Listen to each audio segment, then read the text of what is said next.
Welcome everyone. My name is The Hermit and I like to watch The Amazing Digital Circus. As it has probably come to most of your attentions, the last episode of The Amazing Digital Circus will be coming out on June 19th, which is only around 3 months from now.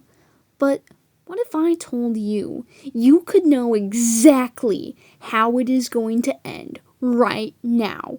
The clever foreshadowing of the circus points us to the perfect conclusion. There are many different ways that we can correctly deduce how the last episode of The Amazing Digital Circus will end. First off, Alex Rocon, I hope that's how you pronounce his last name, said this in a live stream. How you think it is going to end is probably wrong. This singular clip is the answer to figuring out episode 9's conclusion without a shadow of a doubt. Since Alex looked at all of the popular theories and said they were wrong, we can eliminate all of the most popular theories. Excuse me, Mr. Teacher Sword. Is this correct? No. Friends, the Amazing Digital Circus finale is a multiple choice quiz, and we just eliminated more than half the answers. One of the first theories we can eliminate is the theory that the cast members are going to stay trapped inside the circus forever. It's far too popular a theory to still be correct. Furthermore, now that Caine is gone, we don't even know that surviving in the circus is still possible. On the other hand, the theory that the cast will escape the circus is also wrong because its popularity. In addition to that, episode 7 more or less confirmed that there is likely not an exit door that is accessible to them. Since the cast cannot stay trapped but also cannot escape, it means that the only other option is for them to die in some way. The only question left is how. There is another theory that the people in the circus aren't actually real, but rather a copy of their real minds instead. This theory isn't quite as popular as the others. However, I still don't think it's a viable solution because it doesn't seem like something Gooseworks would do. This is because that's about as satisfying as say, it was secretly a dream the whole time. The shock factor would work the first time, but it would make rewatching the show feel unsatisfying. Another popular theory is that Bubble will come back as the reincarnation of Abel and become the new final boss. I think this theory is flawed for several reasons. First, I don't think that Bubble is actually Abel. Yet, I don't think it's right to say that he has nothing to do with Abel either.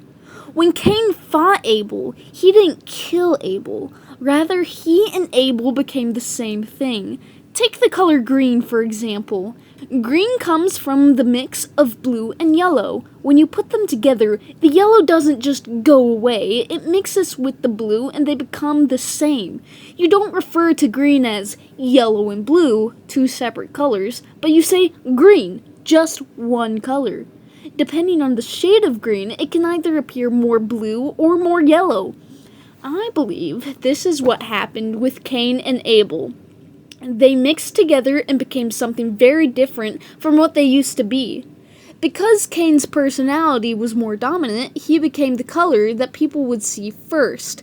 Because of this, I believe Bubble is Caine, Caine is Bubble. Bubble is the leftover code from Abel that Caine could not remove from himself. We can see many times that Bubble says the things that Caine truly thinks, which is most evident in episode 8. Starting to get the feeling that they just hate. Why would they hate you when they could just hate you? It shows that Bubble and Caine share a mind. We can see this in action when Caine's mental state declines, Bubble becomes more and more unhinged. Bubble simply just cannot hide the things that he's feeling like Caine can. He wears his emotions on a sleeve. This theory is further proven in episode 4. Episode 4 shows that the connection between Caine and Bubble doesn't just stop at their mind, but even stretches to other parts of their body, such as their tongue. This means that the likelihood of Bubble appearing in the next episode is quite low. Now, you might be thinking, Hermit, this is all good and well, but if all these theories are wrong, then what's right? Well, worry not, dear viewer. All of the answers are clear as day when you take a look at the evidence. Remember what Alex Rocon said? The way you think it is going to end is probably wrong. In other ways, your assumptions are probably wrong. Assumptions? Assuming? Now, where have we heard that before? That's right, my dear cattywampus cucumbers. The real villain behind the digital circus is none other than Ming. We shouldn't have assumed that Ming wasn't dangerous. I suppose when episode 9 drops, we are all going to look foolish. If you think about it, this has been foreshadowed for a very long time. The way they shoot Ming in such an inconspicuous way plays on the themes of seemingly harmless things not being what you assumed them to be. Look at the way Ming is placed in episode 4. Never the main focus, but always there, in the background. Thinking. Planning. In addition to that, we know that Caine was the one keeping the circus around. In episode 3, when Caine glitches, the whole circus glitches, not just a part of it. Without him, shouldn't the whole thing be gone, not just certain parts of it? Bubble cannot be the one keeping the circus together because he was deleted along with Caine. It only makes sense that Ming is the one who is keeping things together. In addition to this, Ming has the perfect motivation to have Kinger delete Caine. We can see on Kinger's screen in episode 8 that there is an entity fighting against Kinger. This entity stops Kinger from backing up Caine's data and even purposely misinterprets Kinger's inputs, resulting in Caine's death. This is obviously Ming's work. In episode 6, Caine thinks that he was the one who won the character awards when it was clearly Ming. This installed a deep jealousy in Ming, and also made Ming upset at Caine for making him look like an in front of such a large audience. This also explains why Caine mentions so many times of being afraid of letting other intelligent AI run around for too long. He is afraid that they'll be able to take over him one day. This is why Caine deletes Gummy Goo and Abel. It also makes sense why Ming isn't able to maintain the entirety of the circus. Ming hasn't been around long enough to fully develop his powers. Unfortunately for Caine, he was able to get rid of all the potential threats, except for the one he assumed wouldn't be a problem. With this information, this is how I think episode 9 will go. Episode 9 will open with the characters looking scared at the destruction of the circus. Everyone will stay close together except for Jax because he's sad. But then again, Jax is always sad. Nothing new there. While the cast is wandering around the circus, they will see the abstractions. They seek out the abstractions because they think that with Caine gone, perhaps they can help calm the abstractions and bring them out of their state of abstraction. We'll probably get more Ribbit lore here and more Queenie lore as well. The cast will be almost successful when they are confronted by Ming. They are confused at first until Ming gives his monologue. His monologue ends when he says, "You shouldn't have assumed that I wasn't the one in charge. You made me look foolish.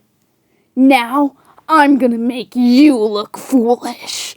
Then Ming will summon his army of blank NPCs and take over the main cast in one epic battle of NPC versus abstractions versus the cast.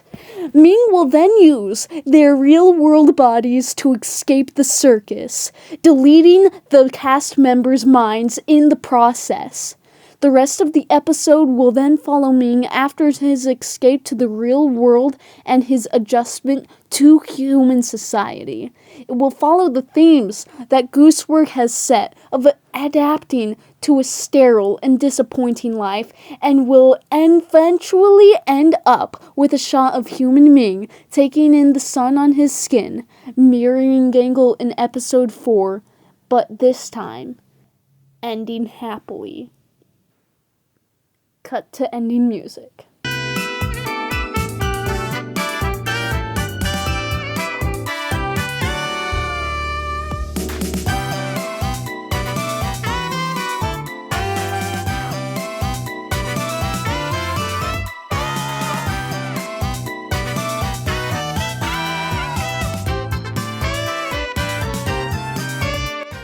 Hello everyone, thank you so much for watching. Don't forget to hit the like button and sell your kidneys to Ming on the way out.